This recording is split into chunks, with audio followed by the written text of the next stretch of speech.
Me një hadith në Sahih Muslim, Ubej ibn Kabi i transmeton hadithin, thot atë ju tregoj kur është nata e Kadrit? Nata e Kadrit është në natën e 27. Sahih Muslim, hadithi është i vërtetë. Tash atë ngritemi vetëm në natën e 27, na të bëjmë ibadet dhe kaq u kry puna. Jo, sepse në mesin e dietarëve ka ihtilaf, a lëviz nata e Kadrit apo nuk lëviz? Mirë, nëse e marrim të mirëqen që nata e Kadrit lëviz, atëherë kemi problem, apo pse kemi problem? Sepse nuk e dim në cilën natë është. Mirë, po nëse e marrim hadithin e pejgamberit alayhis salam, ku Muhamedi alayhis salam e ka shtrëngu izarin në 10 netëshin e fundit. Dhe thotë është larguar nga gratë.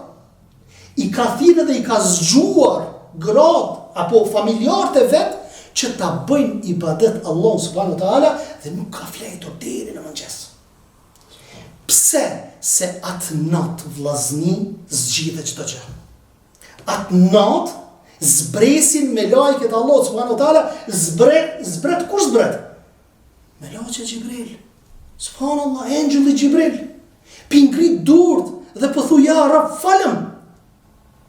Atë natë po zbret meleku Gjibril. Është ajet Kur'anor suratul Duhan.